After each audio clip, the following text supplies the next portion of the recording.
मित्रों, 18 में कई झूठे वादे करके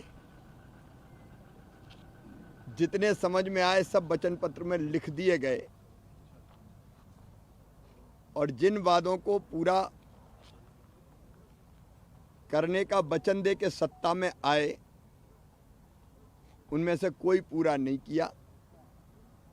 और यही सच मैं जनता के सामने उजागर करना चाहता हूं कि कांग्रेस झूठ बोलती है, कमलनाथ झूठ बोलते हैं, जो कहते हैं वो कभी नहीं करते। और इसलिए एक भी सवाल का जवाब नहीं दिया। वो इधर उधर की बातें करके सवालों से बचते हैं, लेकिन जनता के बीच में सच उजागर करना हमारी ड्यूटी है। और इसलिए 2018 के वचन पत्र में कमलनाथ जी, आपने लिखवाया था आधुनिक कृषि यंत्र जिनकी लागत 2 लाख रुपए तक है, उस पर 50% अनुदान दिया जाएगा। 1.25 साल में कितना अनुदान दिया ये तो बता दो कमलनाथ जी। एक ढेला नहीं दिया। अनुदान देना तो दूर की बात है, कई योजनाओं के अनुदान बंद कर दिए। और इसलिए मुझे पता है कि वो फिर ट्विटर की चिड़िया उड़ाएंगे। हालांकि उनके नेता ही आजकल उनके हाथ के तोते उड़ा रहे हैं। हाथ मिलते हुए, हाथ जोड़ते हुए तो कहीं दिख नहीं रहे।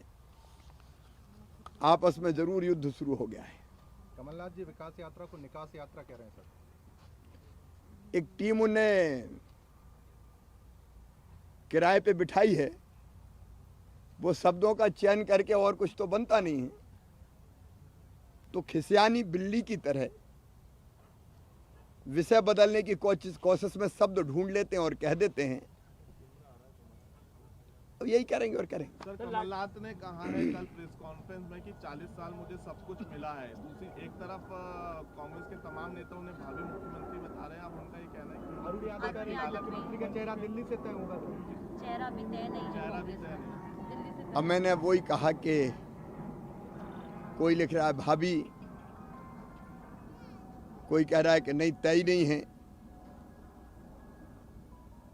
अब ये घमासान कांग्रेस में हो रहा है तो कांग्रेस तय करे उन्हें क्या करना है। लेकिन जिन्हें सब कुछ मिल गया वो और कुछ पाने की लालसा में अभी भी झूठे वादे कर रहे हैं। सर, एक बहन ने आपको लाडला भैया कहा, आपने मौत हो चुकी है, आप उसके नहीं कुछ करेंगे? विधि अनुसार कार्रवाई की जाएगी। लाडली बहना योजना केवल महज एक योजना नहीं है। अगर बहन के खाते में पैसे जाएंगे तो उन पैसों को वो अपने परिवार के कल्याण में लगाएंगी। बच्चे को दूध की जरूरत है तो दूध खरीदेंगी, फल की जरूरत है, सब्जी की जरूरत है तो फल और सब्जी भी गरीब बहना के घर आएगा। और फल, सब्जी, दूध अगर आता है, ऐसी आवश्यक चीजें जो जरूरी है परिवार के पोषण के लिए, तो पोषण का स्तर भी सुधरेगा, स्वास्थ्य भी बेहतर होगा। महिला आज भी हमारे देश में, हमारे प्रदेश में परिवार की धुरी है। उसके मन में जितनी संवेदना होती है अपने बच्चों के लिए, अपने परिवार के लिए, और मैं तो ये कहूं कि माँ के मन में जितनी संवेदना बेटा बेटियों के लिए होती, कई बार पिता के मन में नहीं होती। तो उसके पास ये पैसा होगा तो बच्चों को आगे बढ़ाने में लगाएगी। और इसलिए मैं मानता हूं कि ये योजना केवल एक साधारण योजना नहीं है। इससे परिवार स्वस्थ बनेगा, मजबूत बनेगा, सशक्त बनेगा। और परिवार सशक्त बनेगा तो समाज और प्रदेश सशक्त बनेगा।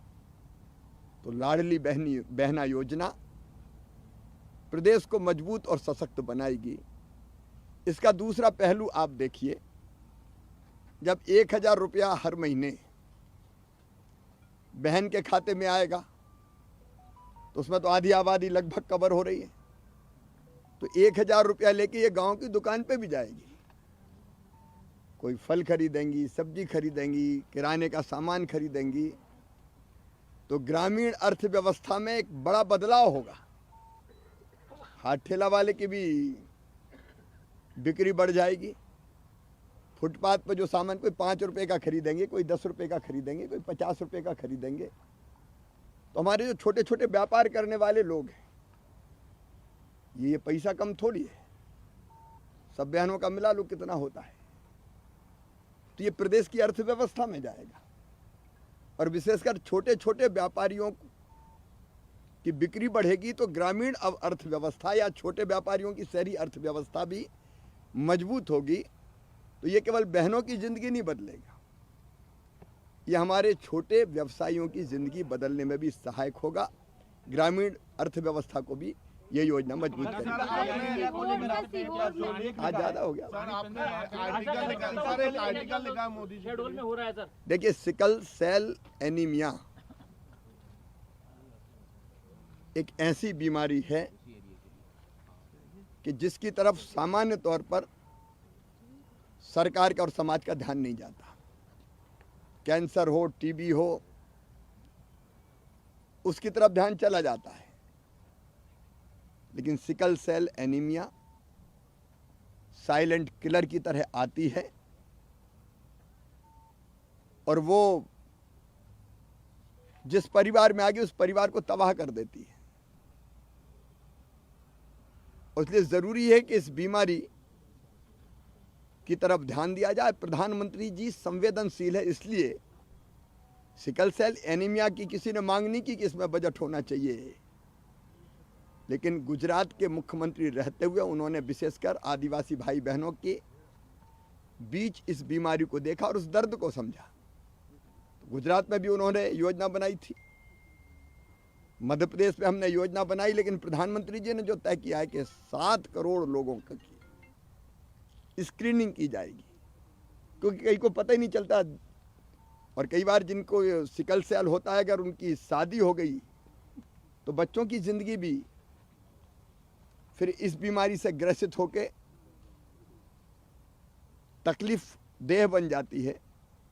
और इसलिए स्क्रीनिंग का काम, बीमारी पहचानना और फिर उसके निदान का प्रयास करना, ये पीड़ित मानवता की बहुत बड़ी सेवा है।